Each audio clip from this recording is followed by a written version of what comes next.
ela está ligada à internet, à comunicação.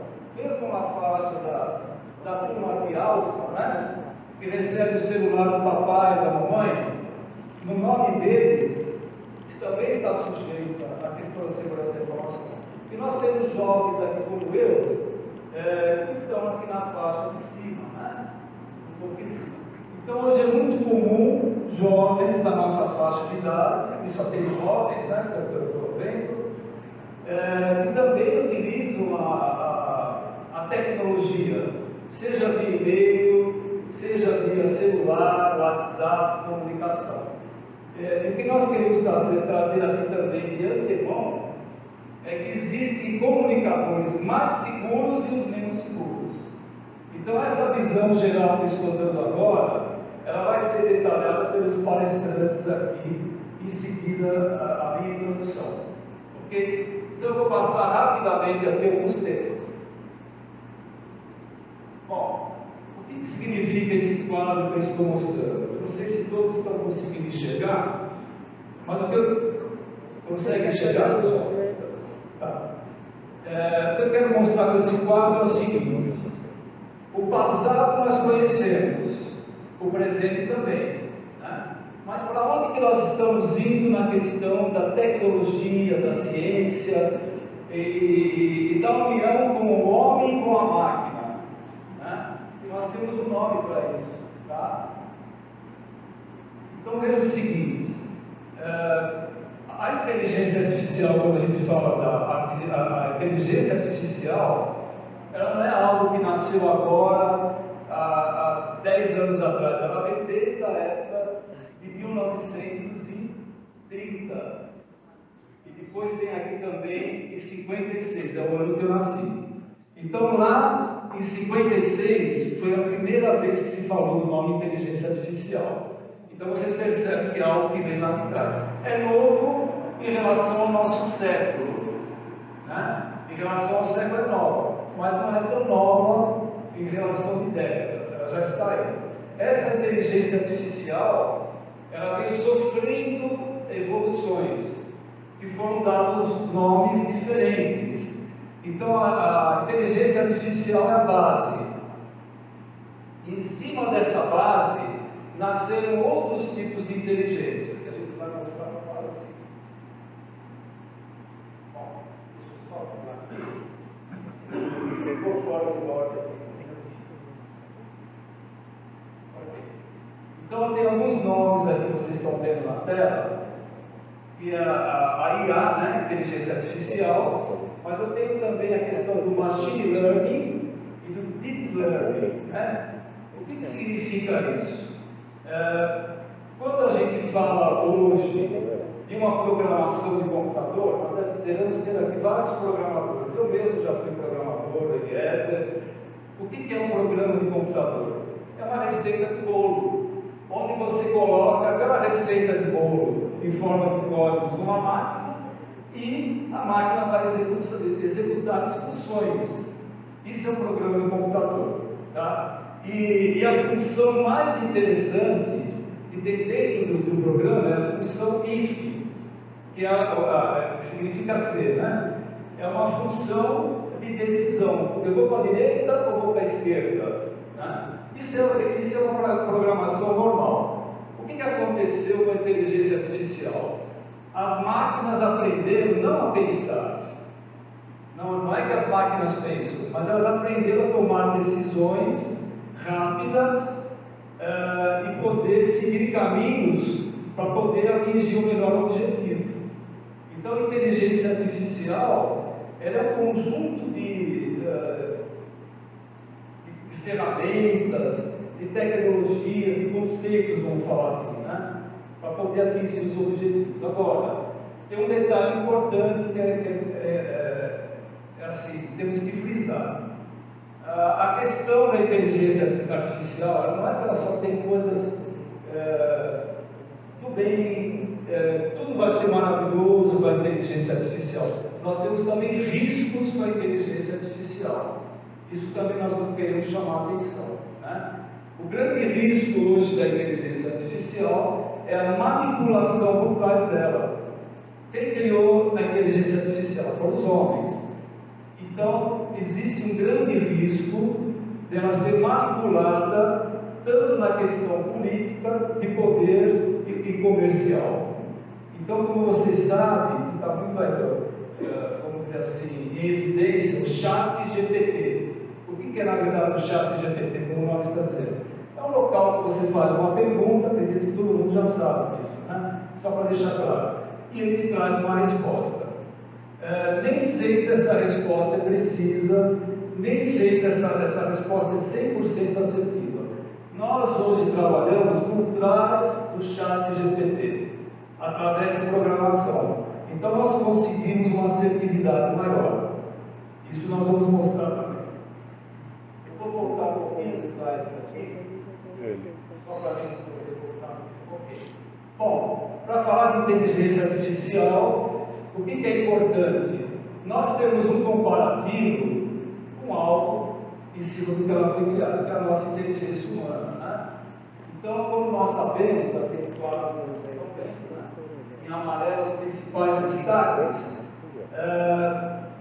por mais que você evolua na ciência até hoje, por exemplo, 2023, não se conseguiu fazer uma máquina igual à máquina que nós somos, o nosso cérebro pensante.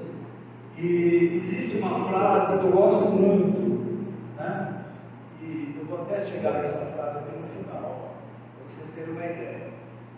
Essa frase é o seguinte: o computador em si, o programa, a linguagem do computador, o software, ele não consegue modificar o equipamento. Você nunca viu, por exemplo, um software aumentar a memória do seu computador ou aumentar o HD ou diminuir. Nós somos a única máquina que os nossos pensamentos conseguem reconfigurar as redes neurais. Então, é uma máquina, né, avançada, vamos dizer assim. Né? Segundo a ciência, ela nasceu aqui de uma evolução natural. A gente respeita as opiniões, mas nós temos as nossas crenças também, né? E não foi do nada que apareceu o que nós somos hoje, né? Então, cremos que, acima disso, há um arquiteto chamado Deus, que fez algo muito perfeito. Então, é importante a gente ressaltar esse ponto também. Bom, voltando um pouquinho à fita, vocês estão vendo a questão aqui da estrutura, as diferenças, né? Eu não vou ler, mas só para vocês terem uma ideia, a questão do aprendizado, como que trabalham essas duas máquinas, vamos chamar assim, imaginando que o nosso cérebro é uma máquina, né? Elas trabalham de formas parecidas, mas não são iguais. Então existem vantagens e desvantagens, né? Vantagens e desvantagens. O computador ele é rápido, ele executa uma tarefa com muita precisão e rapidez, mas ele não tem sentimentos, ele não consegue ter escolhas sem ter uma base prévia. Então tudo isso difere da nossa máquina, que é o nosso cérebro. Bom, então falamos aqui de capacidades cognitivas, consciências, emoções e limitações. Eu estou passando um pouquinho rápido, pessoal. Nós temos 50 slides e nós temos que dividir o tempo dos outros palestrantes para que dentro de uma hora a gente consiga apresentar da melhor forma possível as informações, ok? Essa apresentação vai estar disponível para vocês. Nós vamos criar um grupo, já temos alguns grupos específicos para esse evento, onde podem ser respondidas perguntas que não devem ter de ser feitas aqui nesse evento. Tá bom? Então aqui temos algumas informações, né, a respeito das limitações, já falamos dessa parte também. Bom, a questão das variações da inteligência artificial, também nós falamos do tempo que ela foi aqui, que ela nasceu e ela continua em evolução. Bom, em que lugar, quais são os lugares que nós podemos aplicar a questão da inteligência artificial, da realidade mista e mesmo da segurança da informação? Nós podemos atuar em qualquer atividade. Este evento nosso aqui está sendo feito para pessoas, vocês terem informações, vocês vão ver depois nos seguintes palestrantes as instruções que vão ser passadas para vocês terem um detalhe maior. Mas ela serve para empresas também. Empresas são pessoas, né? Então, além da questão pessoal, você pode ter projetos também desenvolvidos para as empresas. O que está acontecendo hoje? Muitas empresas já faliram em questão da inteligência artificial.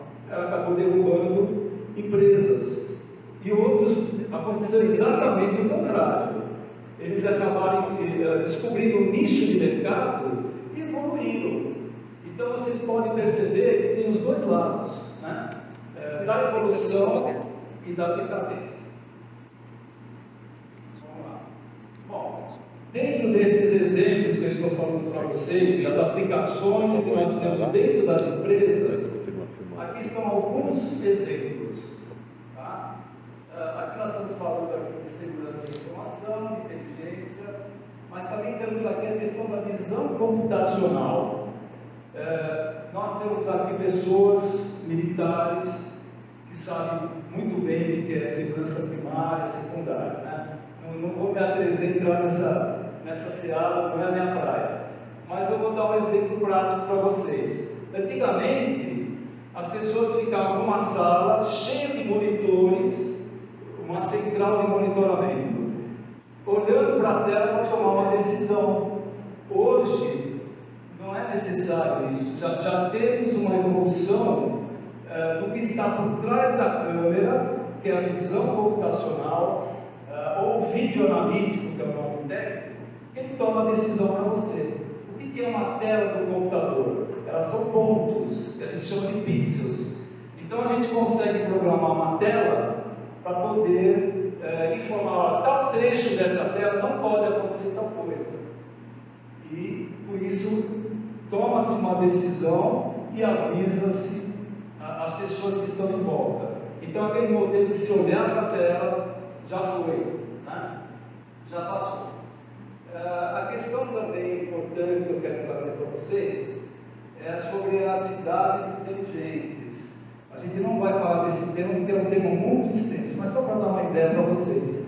Hoje, com as soluções de inteligência artificial, realidade mista ou a segurança da informação, nós conseguimos ter a casa inteligente, a rua, o bairro, a cidade inteligente, com todas as tecnologias possíveis. Tá? E temos a intenção, inclusive, de fazer um evento só sobre cidades inteligentes. O que mais que eu poderia falar para vocês, que é um tema muito importante, a questão também dos projetos IoTs. O que significa IoTs? Internet das coisas. Os equipamentos, isso já é uma realidade, não é algo futuro. Eles estão se conversando cada vez mais. A sua geladeira vai conversar com o seu celular, isso já é uma realidade, não é novidade. Mas em tudo isso que está surgindo, existem riscos de segurança da informação. Eu vou passar um pouquinho rápido aqui. Bom, eu vou dar um exemplo para vocês. Nós temos um amigo aqui que é o Coronel José Neto Dói, que chegou até agora, né? Até tem que dizer que você levantasse, por gentileza, querido. Só para o pessoal que estivesse. Obrigado pela sua presença, viu? Eu sei que a correria aqui. Então, nós temos, através da inteligência artificial, da segurança da informação e da realidade mista, soluções hoje que ela consegue detectar com aparelhos armamentos que estejam expostos externamente. Isso também não é novidade, né? Isso a gente sabe que é possível. Existem máquinas que você passa no corpo, são detectores de metal, né? Até aí não tem muita novidade. A novidade nessa área é o seguinte, é que esses equipamentos que eram pesados, que não dava para você transportar, hoje eles têm o tamanho de um tablet. Um aparelho do tamanho de um tablet, você consegue fazer um rastreamento de uma pessoa. Isso já é uma realidade. Tá? Qual que é a expertise nossa dentro da DG Brasil do nosso núcleo? É fazer a integração destas ferramentas com qualquer base, qualquer plataforma, qualquer sistema. Então, você ter uma ferramenta é importante, mas ela tem que estar integrada a alguma coisa. Então, essa é uma das expertises que nós atuamos. Bom, o que acontece hoje muito nas escolas, né? Vocês sabem muito bem, a questão aí da violência que vem ocorrendo. Então, já existem também aparelhos de grande porte para detectar se a pessoa está com uma arma escondida ou não. A novidade agora é a portabilidade, de você ter um aparelho de pequeno porte, que ele consiga até atravessar a parede para enxergar, né? E detectar armas que estejam escondidas. Tá? Isso tudo usando segurança da informação, a inteligência artificial e a realidade mista. Bom, essa parte aqui eu vou deixar um dos palestrantes entrar em detalhe, mas eu só queria dar uma passada rápida, se vocês permitirem, tá? Quando você faz uma pergunta hoje no ChatGPT, como é que vocês imaginam que ele processa a pergunta e traz uma resposta? Quando você faz uma pergunta, você procura na sua memória, né? Para poder trazer a resposta.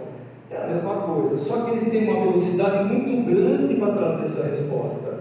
E ele não vai buscando pelo livro do começo ao fim. Hoje ele tem recursos, vamos falar assim, que ele consegue indexar essas respostas. Então, se eu falar a palavra, por exemplo, casa, ele tem um monte de termos ligados à palavra casa para poder trazer uma resposta. Isso depois um dos colegas palestrantes vai detalhar um pouquinho melhor. Bom, aqui é uma questão aí de visão computacional externa. Quando nós falamos de drones hoje, ele é uma câmera voadora. Então, tudo que se aplica hoje numa visão computacional fixa, também se usa na questão da visão computacional móvel, no caso do exemplo executor. Bom, eu não sei se vocês tiveram já a oportunidade de pesquisar quais são hoje os principais concorrentes do principal produto que nós temos no mercado, que é o ChatGPT, que está passando por várias evoluções, né? Hoje nós estamos chegando na versão 4, não é isso? Versão 4, e logo na versão 5, já está, só que não está aberto ao público. Então, além do ChatGPT que nós temos aqui, temos todas essas empresas que estão concorrendo com o produto. Nós já testamos a maioria delas e afirmamos para vocês, agora é lógico, cada uma tem o seu segmento, a sua especialidade, mas numa questão de resposta de oráculo, o ChatGPT está na frente. Só que aconteceu um negócio interessante, que é importante a gente mencionar nessa palestra. Tá? O Elon Musk, fundador da OpenAI, se desligou da empresa e criou a empresa dele XI, né?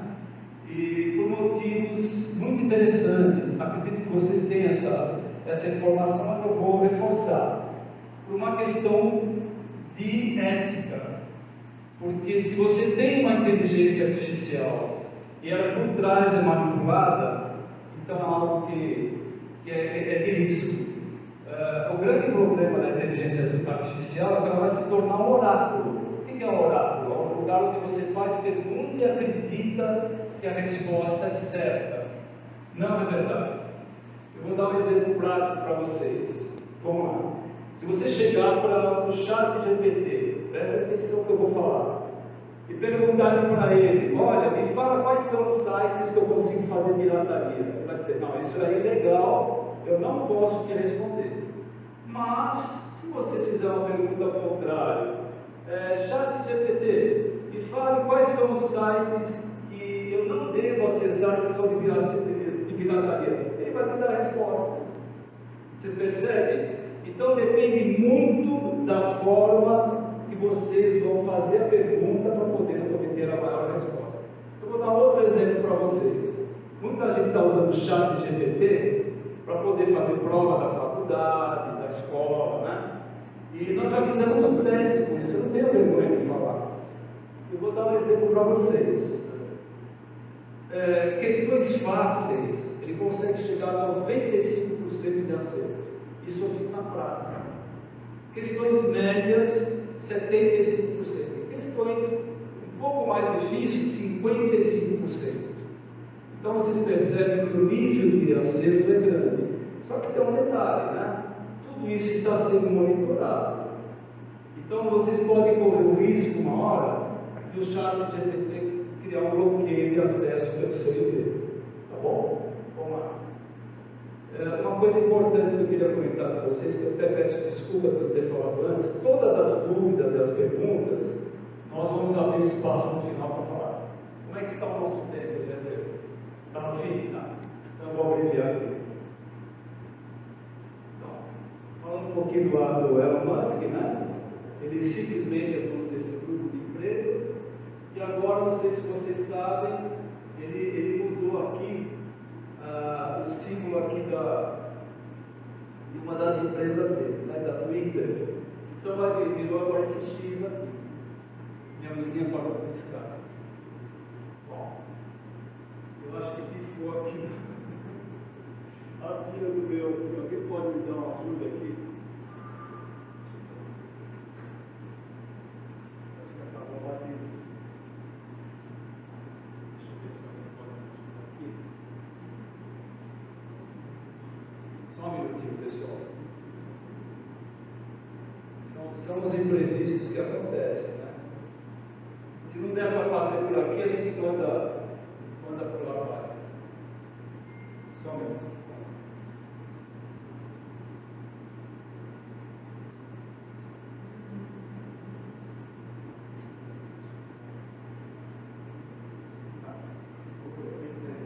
Obrigado. Também tem o banco da receita. Como é importante ter uma contingência, pessoal.